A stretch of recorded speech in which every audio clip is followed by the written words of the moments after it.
So you've got a new puppy and you might be wondering, when is the right time to start training? When it comes to puppy training, there is no time like the present, and Max and I are here to get you started. Puppies as young as 8 weeks old have the ability to start learning the basics, and you might be surprised to discover how quickly they learn. However, puppies have shorter attention spans, so make sure the lessons are quick and fun, and be patient with your pup as he figures everything out. And don't forget the treats. Use small, meaty treats to reward your puppy for his hard work.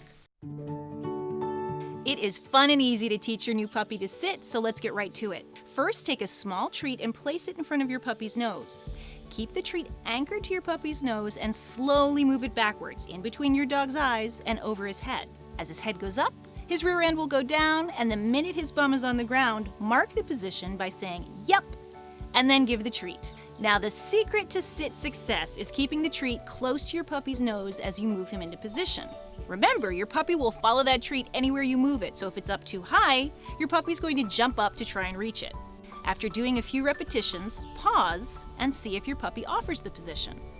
Most pups figure out the sit game quickly, and they might move into a sit without needing the lure. Once your pup is at this stage, it's time to add the word. Simply say the word sit right as your puppy starts to do it. Now, it's going to take about 10 to 20 repetitions before your puppy understands what the word sit means. After that happens, take the behavior on the road and practice sit in as many new environments as possible. Teaching your busy, energetic puppy to put his belly on the ground can be a little tougher, but it's so worth it. Now, as always, you'll need a pocket full of treats and a soft area to practice like grass or carpet. To begin, take the treat and anchor it to your puppy's nose and then move it down to the ground and in between his paws in a straight line. Some puppies will collapse into position instantly, but most need a few seconds to figure out what's going on. Keep the treat in one spot when you bring it to the ground, because if you move it around, your puppy's just going to follow it. Now, it's okay if your puppy sniffs and licks at your hand, just keep it steady.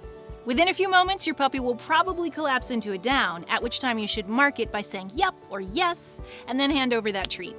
Repeat the process a few times until your puppy is quickly moving into the down position. Then do the same movement without the treat in your luring hand. When your puppy goes into the down, mark the behavior with the "Yep" or "Yes" and give a treat from the other hand.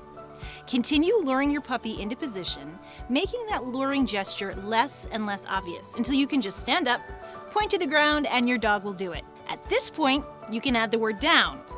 Wait for your dog to start going into position and say "down" right as he does it. Then follow up with the "Yep" and reward. Now, it'll take about 10 to 20 repetitions before your puppy connects the word you're saying with the action he's performing. But once he does, you've got the beginnings of a fantastic cue that can be used in tons of different scenarios. Teaching your puppy to come when you call is not only adorable, it can be a literal lifesaver if your puppy manages to slip off his leash. Now, introducing this cue when your puppy is young and keeping it positive is a great way to ensure lifelong responsiveness, no matter the scenario. So there are a few easy rules that go along with teaching your puppy to come when called. First, you want to use a word other than your puppy's name, since you probably say your puppy's name all the time. A word like "here" is a good choice. Second, always use a happy tone of voice so your puppy gets excited and thinks that coming to you is a very good thing. Third, clap your hands or make kissy noises to encourage your puppy to run to you instead of repeating the word over and over again. And finally, always give your puppy a tasty treat so he gets paid for a job well done. Now, you'll need a helper to teach this cue, and you'll want to start off in an area that's already familiar to your puppy. Have your helper kneel about 10 feet away from you and have him call your puppy saying "here" once, and then follow up with claps and whistles. Praise your puppy as he runs to you, and then give him a high-value, meaty treat because you want him to think he's a genius for what he just did. Then have your helper call with the same technique and turn it into a game of back and forth. As your puppy gets better at it, try hiding in easy spots and calling your puppy to you. The goal of the recall is to be able to use it no matter the environment. So once your puppy has mastered it around your house, try moving to a new location like a friend's yard. Gradually work up to more distracting environments as your puppy gets older so that your puppy is responsive no matter where you are.